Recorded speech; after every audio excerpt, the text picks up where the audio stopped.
안녕하세요. 반갑습니다.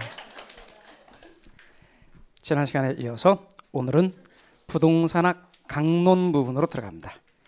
교재는 43쪽 부동산 경제론입니다. 부동산학 강론은 총 6개 파트로 구성되어 있는데요. 왼쪽에 있는 부분은 총 6개 파트 내용이고, 그 중에 오늘은 부동산 경제론 중에서 특히 수요 공급 이런 부분에 중점을 둡니다.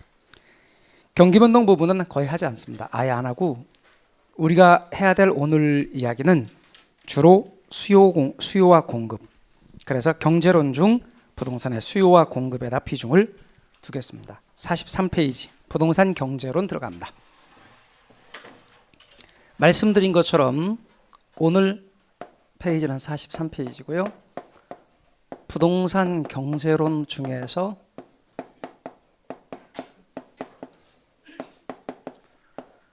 오늘 우리가 중점을 두어야 될 부분은 어디냐면 수요 공급 이론입니다. 수요 공급 이론입니다. 근데 요거는 어떻게 구성이 되어 있느냐? 네 부분으로 되어 있습니다. 제일 먼저가 수요입니다. 수요.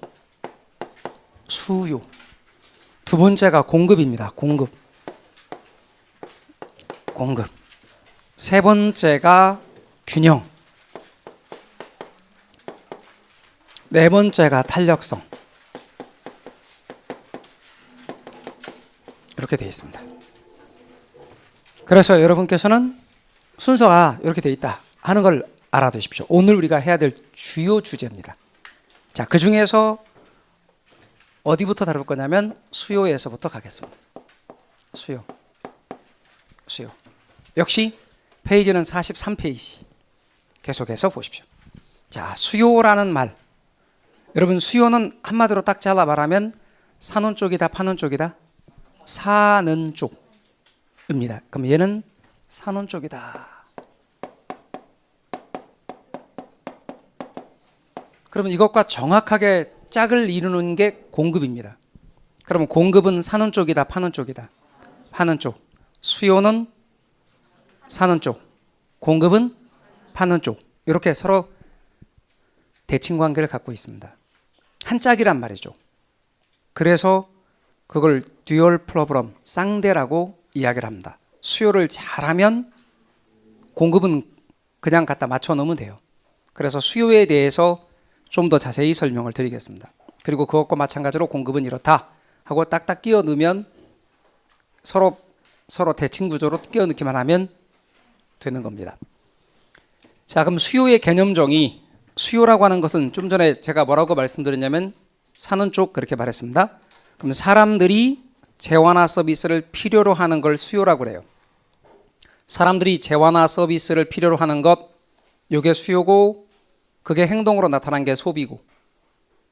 그러니까 수요라는 말과 소비란 말이 막 같이 사용될 때도 있어요.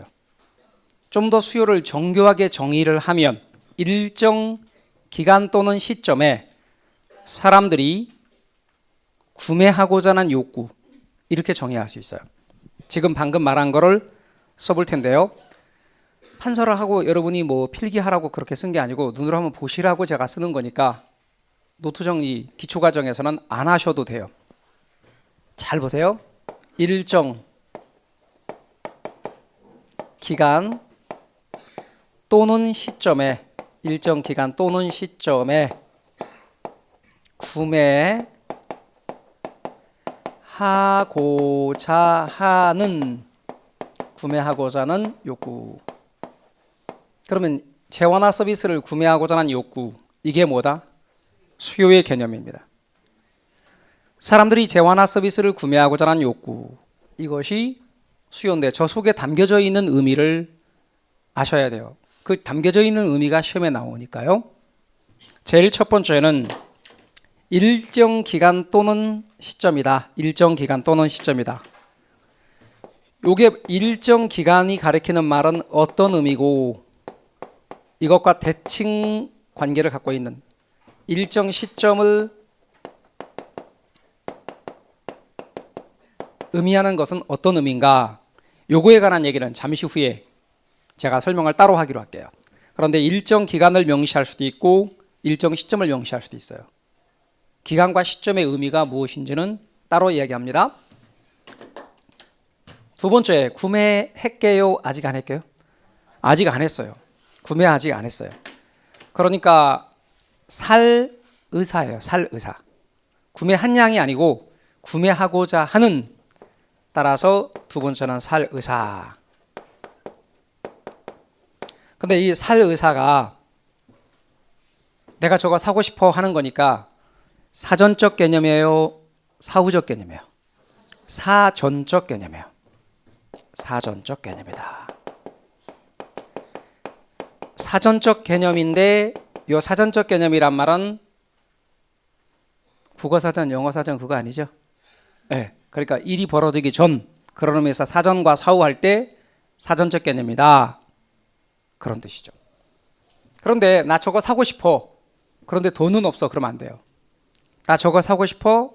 그리고 당장에 살려면 살 수 있어야 돼요. 그러려면 뭐가 있어야 돼요? 돈이 있어야 돼요. 돈이 있어야 돼요. 그래서 세 번째는 살 능력이 있어야 된다.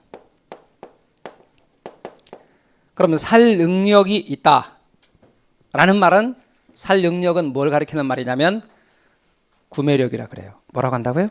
구매력. 살 능력을 좀 유식하게 구매력이다. 이렇게요. 그런데 구매력이 있는 수요를 뭐라고 하는지 아세요? 유식하게? 네, 구매력이 있는 수요를 유효 수요라 그래요. 그래서 앞으로 우리가 다루는 수요는 다 유효 수요를 이야기할 거예요. 구매력이 뒷받침된 수요, 유효 수요. 잘하셨기 때문에 그냥 써볼게요. 원래 보통 기초과정에서 거기까지 제가 안 쓰는데 여러분 너무 잘하셨어요. 제가 한번 쓰면 유효 수요. 유효 수요. 구매력이 뒷받침된 수요를 뭐라고 말하냐면 유효 수요다. 이렇게 말해요. 유효 수요다. 이렇게. 근데 나 저거 사고 싶어. 그런데 돈은 없어. 그런 수요도 있어요. 그런 수요는 그죠, 잠재 수요 그래요. 잘하신다. 혹시 결혼 연습했어요? 결혼 연습하지 않아도 돼. 우선 먼저 제가 조금 그렇죠. 민법이나 다른 과목에 먼저 하시고, 잘못 알아들은 거 아니야? 민법이나 그런 거 좀 더 먼저 연습하시고 결혼은 기초과정 잘 따라가시면 돼요. 자, 그래서 구매력이 뒷받침된 수요를 유효 수요다. 그런데 내가 사고는 싶은데 돈은 없다. 그런 건 잠재 수요다 그래요. 근데 잠재 수요도 왜 의미가 있냐면, 잠재 수요도 의미가 있는 이유는 돈만 생기면 유효 수요로 바뀔 수 있기 때문에. 그러나 우리가 아무 말 없이 수요란 말을 하면 언제나 유효 수요를 가리킨다는 것 잊지 마십시오.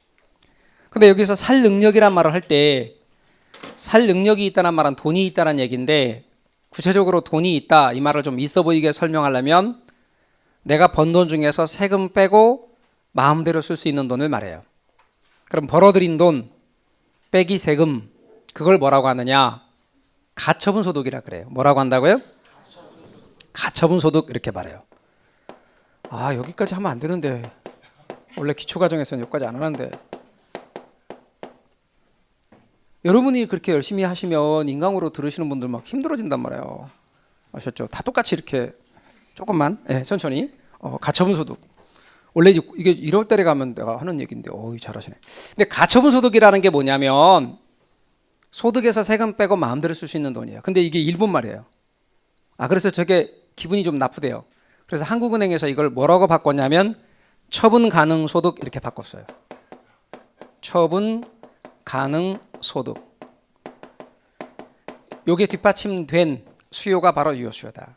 그러니까 결국은 구매력이 있다, 살 능력이 있다, 그 말은 돈이 있다는 뜻이다. 돈이 있다에 좀 유식하게 한 말은 가처분 소득이 뒷받침된 것이다.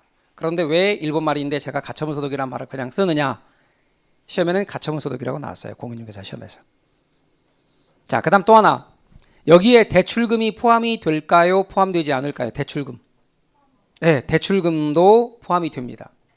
여러분, 대출을 많이 해주면 구매력이 느는 거죠. 이해가십니까?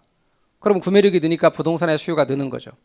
그러니까 대출이 증가하면 구매력이 증가해서 부동산의 수요는 증가한다. 맞아요, 틀려요? 맞아요. 그럼 여러분 금리가 인하되면 대출이 늘까 줄까? 늘죠. 대출이 늘면 부동산의 수요가 늘까 줄까? 늘죠. 말뜻 이해가 되셨죠? 그렇게 되는 겁니다. 그럼 우리가 앞으로 공부할 것 중에 이런 표현들이 있어요. 여러분들은 뉴스나 이런 기사들 같은 통해서 LTV, DTI 이런 말 들어보셨잖아요. LTV나 DTI 규제를 완화하면 대출이 늘까요, 줄까요? 대출이 늘어요. 그러면 LTV나 DTI 규제를 완화하면 대출이 늘기 때문에 부동산의 수요는 는다, 준다? 는다. 대출이 늘면 구매력이 증가해서 부동산의 수요는 는다. 그러니 LTV나 DTI 규제를 완화하면 부동산 수요가 증가하는 이유가 그런 연유예요. 대출이 들어서 구매력이 증가하니까 부동산 수요가 증가한다. 아셨죠? 그렇게 연결하시면 됩니다. 다시 돌아와서 그래서 수요 속에 이런 말이 담겨져 있는 거죠. 그럼 첫 번째 제가 일정 기간과 시점에 대해서 이야기한다 했으니 일정 기간과 시점에 대해서 구분하기 위하여 이렇게 구분을 잠깐 지어볼게요. 이런 얘기도 쓰실 거 없어요. 우리 교재 오른쪽 사이드에 제가 지금 있는 이야기들을 보존안에 있는 이야기를 하려고 합니다. 뭐를 이야기하려고 하냐면 일정 기간과 시점에 대해서 이야기하려고 해요. 예를 들면 유량이라는 말이 있고요. 저량이라는 말이 있다는 거예요. 여러분 유량이라는 말은 뭐고 저량이라는 말은 뭐냐? 유량이라고 하는 것 일단 한자로 이렇게 써요. 흐를 유자 써서 유량이라고 하고요. 저량이란 말은 한자로 저장된 물의 양이라는 의미에서 저량 이렇게 하거든요.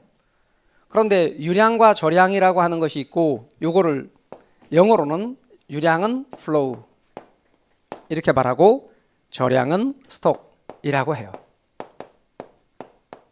그러니까 예를 들면 저수지가 있는데 저수지에 1시간 동안 흘러 들어온 물의 양 내지는 흘러나간 물의 양 이런 개념이 뭐고 유량이고 현재 저수지에 괜 물의 양 이런 개념이 뭐고 저량이다. 말뜻 이해가 되셨죠? 그러면 유량은 일정 기간을 명시했을 때 명확해지는 개념. 얘는 일정 기간을 명시했을 때 명확해지는 개념. 반면에 저량은 일정 시점을 명시했을 때 명확해지는 개념. 이렇게 말할 수가 있어요. 그럼 기간과 시점의 명시가 왜 필요한가 볼까요? 예를 들면 갑돌이가 사과를 먹습니다. 갑돌이가 사과를 먹는데 혼자서 사과를 100개 먹는다. 이렇게 합니다. 그럼 갑돌이가 혼자서 사과를 100개 먹는다. 이 말을 딱 듣는 순간 많이 먹는다는 느낌으로 딱 다가와요? 적게 먹는다는 느낌으로 다가와요? 많이 먹는다는 느낌으로 다가와요. 그렇죠? 혼자서 100개 먹는다니까요. 많이 먹는 거죠? 그런데 3년에 100개 그럼 많이 먹는 거 아니잖아요. 그렇죠? 근데 사과는 좋은 거니까 매일같이 하루에 하나씩은 먹어야 된다고 생각하는 사람의 관점에서는 아주 적은 거죠. 1년에 100개 보통 사람들 입장에서는 준수한 편이지만 하루에 하나씩 먹어야 된다는 사람에서는 좀 부족할 수 있습니다. 그런데 한 달에 100개 이거는 하루에 하나씩 먹는 사람의 입장에서도 많이 먹는 거죠. 100개니까. 그죠? 하루에 100개 이건 사람이 아니죠. 기간을 어떻게 명시하느냐 어떻게 명시하느냐에 따라서 개념이 달라지는 것. 이게 뭐다? 유량인 거죠. 그래서 유량은 일정 기간을 명시해야만 그 개념이 명확해지는 것. 반면에 저량은 일정 시점을 명시해 명확해지는 개념이에요. 갑돌이하고 을돌이가 둘이 친구래. 을돌이가 말하기를 야 갑돌아 네 전 재산이 얼마야?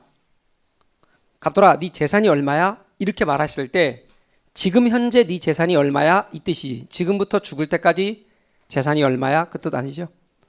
따라서 재산 같은 경우는 일정 시점을 명시했을 때 명확해지는 개념이죠. 그럼 제가 현재 강의실에 앉아 계신 분의 수 아마 여러분들도 학원에 와서 좀 놀라신 것도 있을 거예요. 11월 달 이제 막 시작하는데 인원수가 몇 명 되겠어? 그런데 이렇게 많은 분이 앉아 계시는 걸 보고 와, 진짜 많은 분들이 초반부터 공부하시는구나. 깜짝 놀라실 거예요. 그런데 지금 우리 나가는 에듀윌 학원들 오전반은 다 이렇게 강의실 차요. 옛날하고 달라요. 지금 공인중개사 많이 알고 시작해요. 그러니 이 이야기를 3월 달에 듣는 분들은 마음이, 이 강좌가 지금 올라가서 3월 달에 강의를 듣는 분들은 마음이 조급한 거예요. 그래서 뭐라고 말하냐면 내가 지금 기초 강의를 듣게 생겼냐 이렇게 생각한다고. 그러니까 그걸 건너뛰고 가려고 그래요. 그런데 급하더라도 이 과정은 꼭 거쳐야 돼요. 그래서 현재 강의실에 앉아 계신 분의 수, 이거는 뭐라고요? 절량이라고요. 그럼 이걸 확대시켜서 동작구의 인구 절량이고 서울시의 인구 절량, 인구수는 절량이에요. 재산도 절량이고. 말뜻 이해가 되셨죠? 그러면 제가 유량과 절량에 관한 개념들을 답을 쉽게 찾는 요령들이나 이런 원리들을 나중에 말씀드릴 것인데 가볍게 제가 이야기를 하면 이런 것들이 주로 어떤 거냐면 유량이다 하는 얘기를 해볼게요. 여러분, 시간 걸리는 것들은 뭐다? 유량이에요. 그런데 한 시점에서 가능한 것들은 절량이라고요. 그러면 신규, 분양, 새것 이런 것들이 주로 유량이에요. 신규, 새로 만드는 거잖아. 분양, 새것 그런 걸 적어 놓으려고 하지 마요. 원리를 이해하려고 노력하란 말이에요. 기존, 중고, 헌것 이런 거는 절량 개념이라고요. 이 말뜻 이해가 되셨죠? 그러면 신규, 분양, 새것은 주로 유량이고 기존, 중고, 헌것은 주로 절량이더라. 그럼 제가 이렇게 정리를 한번 해볼게요. 우리가 하루 동안 번 돈, 일주일 동안 번 돈, 한 달 동안 번 돈 이런 말들을 주로 이렇게 표현하죠. 소득, 수익, 수입, 급여, 임금 이렇게 표현하는 것들은 전부 다 뭐다? 유량인 거죠. 여러분 생산량 시간이 걸려요 안 걸려요? 걸리죠. 사람이 하는 것으로 순간에 할 수 없잖아. 시간이 걸리잖아요. 사람들이 어떤 걸 만드는 데는 시간이 걸릴 거 아닙니까? 이때부터 시작해서 이때까지 걸린다. 사람이 하는 것 생산량은 전부 시간이 걸리는 거예요. 신은 순간에 뭘 할 수 있을지 몰라도 사람은 시간이 걸리는 거죠. 물론 허경영 씨 빼고 허경영 씨는 뭐 순간 이동도 하시고 공중부양도 하시고 그런다면서요. 그죠? 네. 그 유튜브에서 막 내 눈을 봐 막 그렇게 하면서 막 얘기하는데 막 믿어지더라고. 그래서 사람 중에는 대부분의 경우 어떤 거를 할 때 시간이 걸리는 것들은 전부 다 뭐라고 한다? 유량이다. 그러면 생산량이나 거래량은 뭐라고요?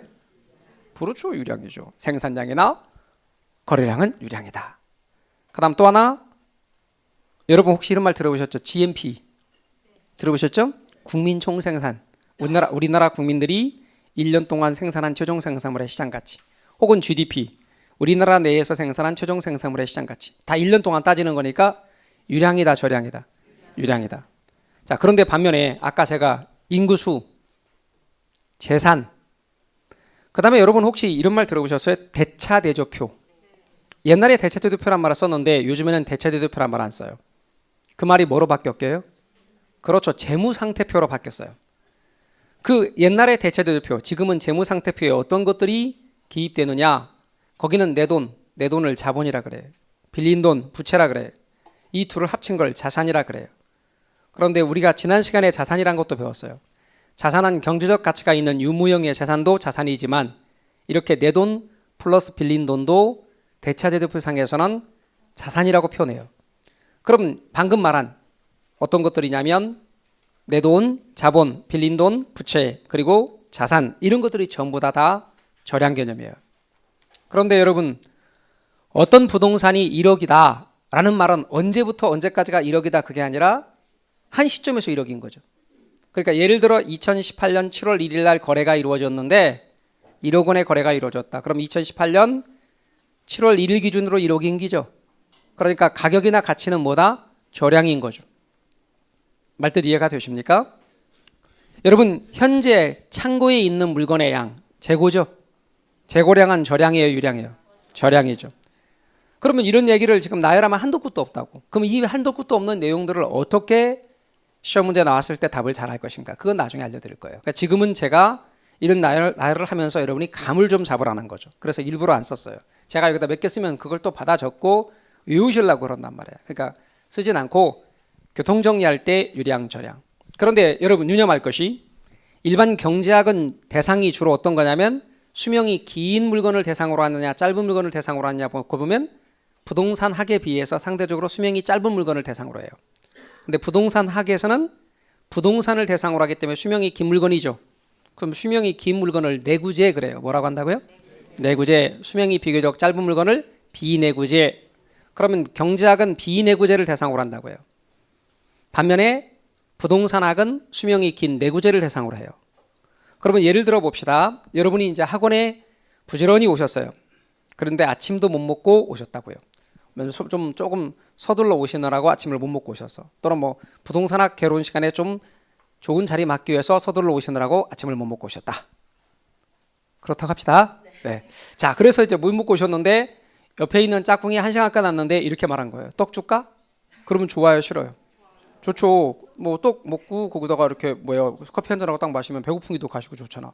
그래서 떡 줄까? 그래서 고마워 하고 받아서 먹고 있는데 옆에 있는 짝꿍이 말하기를 작년에 만든 떡이야 그러는 거예요. 냉장고에 꽁꽁 얼려놔서 괜찮을걸? 그렇게 했다 합시다. 그러면 조금 찝찝하죠. 아, 많이 찝찝합니까? 네, 그러면 떡은 수명이 보통 얼마 정도쯤 돼요? 떡은 수명이 짧죠. 네, 거기다 뭘 막 넣으면 좀 길어지긴 한데 안 넣고 그냥 하면 빨리 쉬죠. 팥 같은 게 들어가면 더 빨리 쉬고. 떡은 수명이 짧아요. 그러니까 재고라는 개념이 있어요, 없어요? 없죠.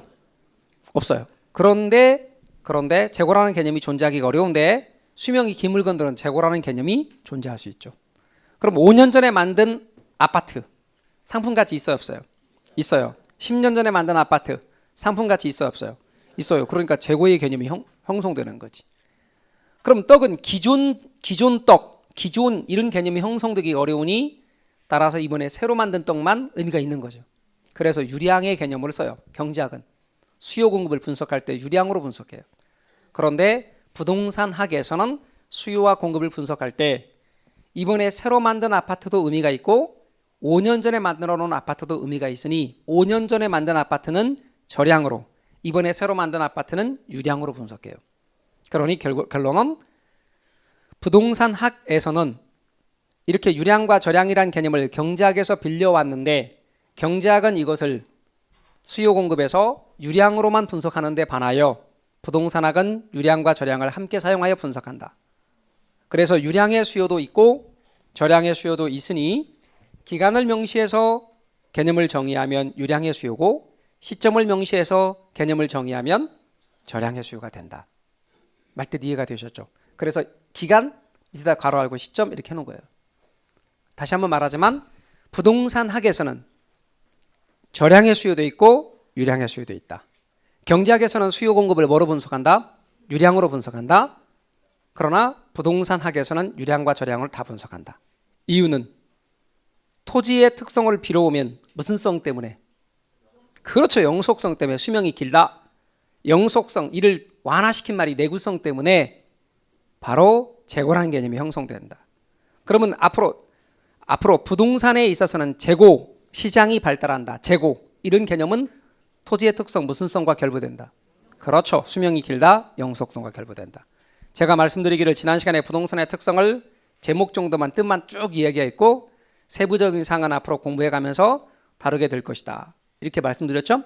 그러니까 뒤쪽 이렇게 쭉 내용을 공부해가면서 더 잘 이해가 되는 부분이니 지난주에 한꺼번에 몰아서 그거 공부하지 말아달라고 이야기를 했습니다. 죽으라고 노력하는데 이해가 안 되는 경우가 있단 말이에요. 이유는 배경 지식이 안 돼 있기 때문에 그런 거란 말이에요. 그래서 여러분들이 제가 아까 말씀드리기를 어떤 건 쓰지 말라고 하는 건 쓰지 마세요. 나중에 1월 달에 가면 책이 바뀌고 다 바뀌는데 그걸 죽으라고 쓴다고. 이런 말을 잘 못 알아듣는 분이 되게 많아요. 한국말로 해드리는데. 그래서 죽으라고 노력하시고 나서 나중에 결과는 별로 안 좋으신 분이 참 많아요. 그러지 마시고 말을 잘 알아들으세요. 하지 말라면 안 하셔도 되고요. 하세요. 그러면 꼭 하셔야 돼요. 이렇게 제가 제 방법을 제시해 드리니까. 그렇다고 표정이 네가 하란 대로 내가 할 것 같아? 이렇게 하시면 안 돼요. 아셨죠? 제가 여러분들한테 절대 이렇게 결과가 나쁘게 나오도록 그렇게 말씀드리지는 않습니다. 항상 좋은 결과가 나왔으면 좋겠다 이런 생각을 항상 가지고 있는 사람이에요. 보기보다 착한 사람이에요. 그래서 여러분 수요의 개념을 잘 여러분 이해해 주십시오. 자, 그 다음에 우리 수요의 개념을 이야기했으니 다음 단계 가봅시다. 자, 43쪽 아래로 넘기지 마시고 43쪽 아래로 가보셔요. 제가 여러분 이렇게 해볼게요. 어떤 물건이 비싸졌대요? 어떤 물건의 가격이 비싸졌대요? 그럼 사람들은 그거 많이 살까 조금 살까? 조금 산다. 어떤 물건의 가격이 떨어졌대요? 그러면 사람들은 많이 산다. 그죠? 다시 비싸지면 조금 산다. 싸지면 많이 산다. 이걸 뭐라고 말하냐면 수요 법칙이라 그래요. 수요의 법칙 그래도 되고 수요 법칙 그래도 돼요. 가격과 수요량의 비례관계, 반비례관계. 반비례관계. 가격이 비싸지면 수요량은 줄어든다. 가격이 싸지면 수요량은 늘어난다. 가격과 수요량의 비례관계, 반비례관계. 반비례관계를 수요의 법칙 그래요. 자, 그런데 여러분 사회과학에서 말하는 법칙과 자연법칙은 달라요. 제가 이런 말씀을 드렸어요. 지난 시간에. 여러분 우리 객관식 시험을 답할 때 항상 반드시 언제나 꼭 이런 말 쓸 수 있다 그랬어요? 없다 그랬어요? 있다 그랬죠? 어떤 경우에 항상 반드시 언제나 꼭을 쓸 수 있을까요? 첫 번째 예외가 없을 때 그렇다 그랬고 두 번째는 어떤 경우에 그렇다 그랬죠? 포함 관계에서도 그렇다 그렇게 말씀드렸죠. 다시 한번 복습해 드리면서 객관식 답하는 법들을 말씀드려 볼게요. 제가 말하기를 오늘 강의를 촬영하는 이 날은 2018년 11월 13일 현재. 그러면 2018년 11월 13일 날 우리가 강의가 지금 현재 진행되고 있는데 우리나라의 계절상 뭡니까? 가을이죠? 겨울이야? 가을이죠? 늦가을이죠? 그럼 늦가을입니다. 그런데 제가 이렇게 말합니다. 이 가을 지나면 반드시 겨울 온다. 맞아 틀려? 맞잖아요. 의심하시는 분 가끔 겪어보니까 가을 지나면 여름 올 때가 있었어요? 없었죠? 그러면 이 가을 지나면 반드시 겨울 온다. 맞아 틀려요? 맞죠? 거기다 반드시란 말을 집어넣어도 맞죠? 왜요? 예외가 없으니까. 여러분 자연법칙은 인과 필연의 법칙이고 확실성의 법칙입니다. 예외가 없습니다. 항상 그렇다. 이렇게 쓸 수 있습니다. 근데 사회과학자들이 사회 현상들을 관찰하고 사회 법칙들을 쭉 관찰해 보니까 그런 것도 있는데 그런 것도 있는데 그렇지 않은 것도 있더란 말이에요. 그럼 만약에 100가지가 있는데 100가지 중에서 96가지나 7가지가 그러해. 근데 서너 가지 그렇지 않은 것도 있어. 여러분 물건값이 비싸면 수요량이 항상 줄어드나요? 아니죠. 물건값이 비싸니까 사람들 앞에 과시할 수 있어서 사는 것도 있단 말이에요. 어떤 물건이 비싸니까 오히려 더 사는 것도 있다고. 있어요 없어요? 있잖아요. 그런데 그런 것들을 뭐라고 보자고요. 예를 들어서 100가지가 있는데 그중에 96가지나 7가지가 그러하고 서너 가지가 그러지 않는 걸 대등하게 두지 않습니다. 대등하게 둔다는 말은 이럴 수도 있고 저럴 수도 있다라고 말하지 않는다는 거예요. 어떤 분은 말하기를 가격이 그런 예외가 있으니까 가격이 올라가면 수요량은 줄 수도 있고 늘 수도 있다라고 해야 맞지 않습니까? 이렇게 말하는 분이 있어요. 가격이 올라가면 수요량은 줄 수도 있고 늘 수도 있다. 만약에 그러면 가격이 떨어지면 수요량은 늘 수도 있고 줄 수도 있다. 가격이 올라가면 수요량은 늘 수도 있고 줄 수도 있고. 그러면 무슨 사회과학의 이론을 전개시켜 나가겠냐 그 말이에요. 접근성이 좋으면 부동산의 가치는 높을 수도 있고 안 높을 수도 있고 이런 식으로 말하면. 그래서 사회과학자들은 어떻게 하기로 했냐면 100가지 중에 대부분의 그러함을 원칙, 법칙이라고 한다는 거예요. 그리고 몇 가지 그러지 않는 것을 예외를 한다는 거예요. 그럼 가격이 올라가면 대부분의 수요량은 준다. 이게 수요의 법칙. 그리고 그렇지 않은 아까 비싸니까 오히려 사는 것들은 예외. 접근성이 좋으면 좋을수록 부동산의 입지 조건은 양호하며 부동산 가치는 높다는 원칙. 그러나 위험 혐오시설처럼 접근성이 높으니까 오히려 값어치가 떨어지는 건 예외. 이 말 이해가 되셨나요? 그러니까 여러분 예외가 그렇게 있을 때는 항상이란 말을 쓰면 안 돼. 왜? 항상이란 말은 예외를 부정하는 말이니까. 이해 가셨습니까? 그러나 예외가 없을 때는 항상이란 말을 쓸 수 있다 그 말이에요. 이 말 뜻 이해가 되시죠? 그러면 수요의 법칙으로 돌아와서 우리 주변의 대부분의 물건들은 물건값이 비싸지면 수요량이 줄고 물건값이 싸지면 수요량이 늘더라. 그걸 뭐라고 한다고요? 예, 수요 법칙 혹은 수요의 법칙 그런단 말이에요. 수요 법칙 이라고 말하고 여기에서 으자를 집어넣어도 돼요. 그럼 앞으로 수요의 법칙 혹은 수요 법칙이라고 말해요. 이거는 가격과 수요량의 비례관계, 반비례관계, 반비례관계를 가리킵니다. 대부분의 경우는 가격과 수요량은 반비례 관계를 갖고 있다는 것. 그럼 이 수요의 법칙을 그림으로 나타내 보자는 거예요. 그림으로 나타내 보자는 거죠. 그걸 뭐라고 하냐면 수요 곡선이라고 합니다. 뭐라고 한다고요? 수요 곡선이라고 합니다. 그럼 제가 요거를 수요 법칙을 가격과 수요량의 반비례 관계를 함수 관계로 나타낸다고 쳐요. 그럼 여러분이 갖다 붙여보세요. 무슨 함수? 수요 함수. 이해 가십니까? 수요 함수 그럽니다. 그래서 가격과 수요량의 관계를 말로 표시한 게 수요 법칙이고 그림으로 나타낸 게 그래프로 나타낸 게 수요 곡선이고 함수로 표시한 게 수요 함수입니다. 우리는 이걸 다 배웁니다 앞으로. 자, 그러면 이제 그래프를 이야기할 겠습니다. 수요 곡선에 대해서. 지금부터 수요 곡선을 제가 설명드리기 위해서 그래프를 그립니다. 그래프를 그리고 여기에 가격을 표시하겠습니다. 여기다 수량을 표시하겠습니다. 수량. 그리고 수요 곡선을 그리겠습니다. 디맨드 커브라 해서 D자로 표시하고 얘가 수요 곡선입니다. 그런데 보통 기본 이론 강좌에 들어가면 바로 이 그래프부터 그냥 들어갑니다.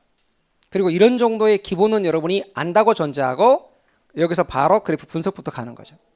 그런데 정말 많은 분들이 여기에 의문을 갖습니다. 왜 그래프를 이렇게 그려야 되는지. 구체적으로 그 의문의 내용들을 지적하면 이렇습니다. 왜 여기다 가격을 쓰고 여기다 수량을 쓰는지. 이게 첫 번째 의문. 두 번째 의문은 그래프를 왜 이렇게 1/4분면의 좌표축에 그리는지. 세 번째 의문은 수요 곡선은 왜 이런 모양을 갖는지. 질문 세 가지. 첫 번째, 가격과 수량의 좌표축이 왜 가격을 여기다 쓰고 수량을 여기다 쓰는가? 이게 1번 질문 첫 번째. 두 번째는 왜 1/4분면의 그림을 그리는가? 이게 두 번째 질문. 세 번째 질문은 왜 수요 곡선이 이런 모양을 갖는가? 이 질문에 답을 해가는 과정으로 제가 설명을 드리겠습니다. 우선 첫 번째 좌표축에 대해서 이야기하겠습니다. 우리가 공부를 옛날에 했었고 지금은 다 과거를 청산한 상태이기 때문에 그런 이야기를 기초과정에서는 차근차근 초등학교부터 우리가 배웠던 것을 다시 한번 상기해 보도록 하겠습니다. 혹시라도 이 중에 수학선생님 계시면 양해를 부탁드립니다. 어느 날 강의를 하고 있는데 연세가 조금 있으신 어느 분이 찾아오셨습니다. 그러면서 꼭 이렇게까지 하셔야 되나요? 그러더라고요. 그래서 자초지종을 알아보니까 그분이 수학선생님이셨고 수학선생님도 아주 오랫동안 강의를 하신 수학선생님이셨습니다. 그래서 이 정도까지 막 초등학교에서 하는 그런 것까지 하셔야 되나요? 그래서 제가 그랬죠. 가만히 그냥 계시라고. 해야 된다고. 제 경험에 의하면 해야 된다. 그렇게 말씀을 드렸습니다. 그래서 웃으시면서 가셨는데 물론 그분도 합격하셨고요. 제가 경험을 해보니까 그렇습니다. 해야 됩니다. 그래서 초등학교에서 배운 것도 기억을 상기하기 위해서 필요하면 더하기, 빼기 이런 것도 다 하도록 하겠습니다. 물론 기초과정에서 주로 할 테니까요. 잘 들어주시기 바랍니다. 우리 에듀윌 노용학원을 강의할 때 바로 옆에 아이들 중학교, 중등부, 고등학교 가르치는 입시학원이 있었습니다. 거기에도 수학선생님이 나오셔서 강의를 들었습니다. 우리 기초과정에서 설명하는 얘기 다 들으셨습니다. 중학교, 고등학교 수학 가르치는 선생님이셨는데 그리고 뭐라고 말씀하셨냐면 나중에 전화하고 저보고 강의 잘한다 그랬어요. 진짜 잘한다고. 잘 모르는 사람들한테 잘 얘기해가지고. 지금부터 잘할게요. 잘 보세요. 자, 뭔 얘기를 하려고 하냐면 좌표축에 대해서 이야기하려고 합니다. 그럼 좌표축에 대해서 이야기하려고 하는데 우리는 간단한 함수 형태로 제가 뭘 하나 표시해 볼게요. 여러분, 제가 이렇게 표시한다고 합시다. 그러면 지난 시간에도 제가 F를 잡아 늘려놓은 게 함수를 의미한다 그랬죠.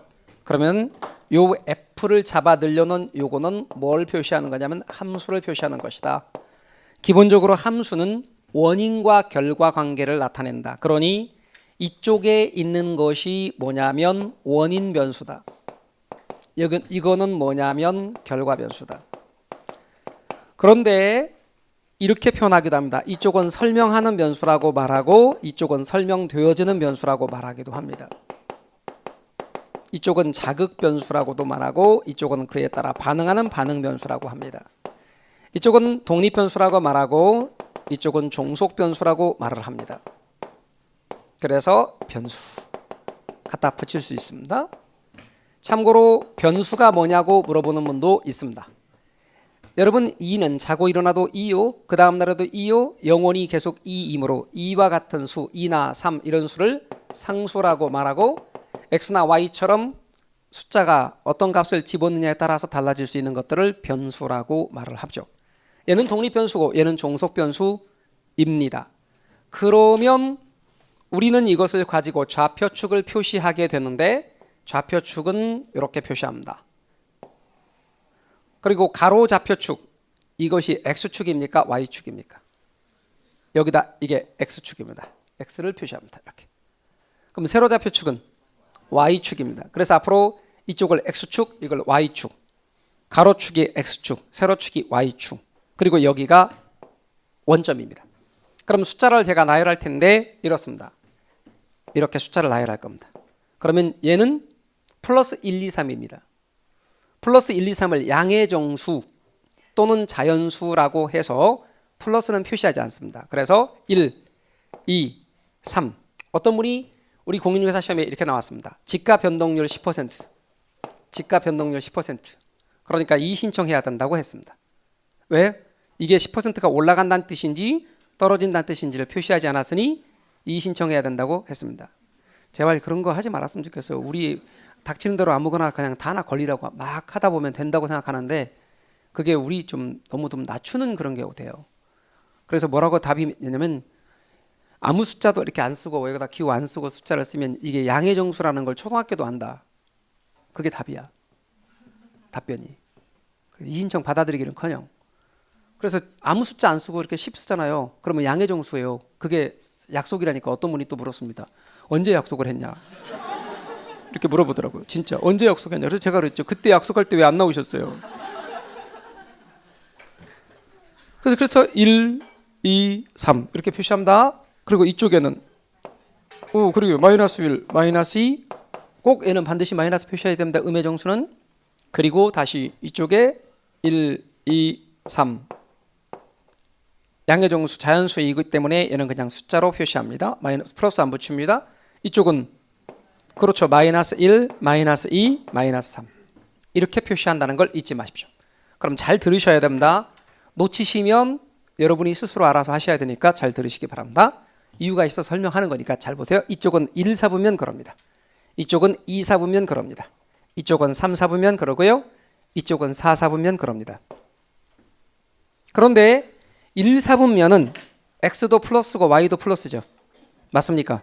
그러면 2 사보면 x는 마이너스고 y는 플러스고 여기는 x는 마이너스 y 마이너스입니다. 여기는 x는 플러스고 y는 마이너스입니다. 그러면 xy가 모두 플러스인 사분면은 몇 사분면이요? 1 사분면입니다. 이렇게 사분면 기본적인 좌표축도 아셔야 됩니다. 자, 그러면 어째서 우리의 좌표축에 세로축의 가격을 표시하고 가로축의 수량을 표시했느냐?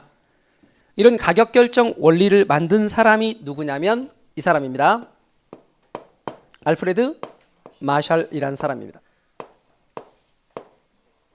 여러분 알프레드 마샬 이름 들어보니까 이건 어느 나라 사람이게요? 어떤 분이 말하기를 어느 나라 사람이냐니까 외국 사람이요 이렇게 말하던데요. 맞았어. 딱 맞는 말이야. 외국 사람입니다. 마샬은 외국 사람인데요. 영국 사람입니다.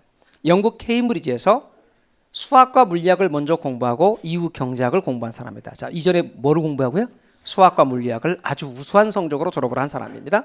그리고 경제학을 공부했습니다. 그럼 마샬이 좌표축을 잘못 놓을 리가 없겠죠. 정확하게 이렇게 이야기를 합니다. 마샬은 수요와 공급에 의해서 가격이 정해진다. 다시 무엇과 무엇에 의해서? 수요와 공급에 의해서.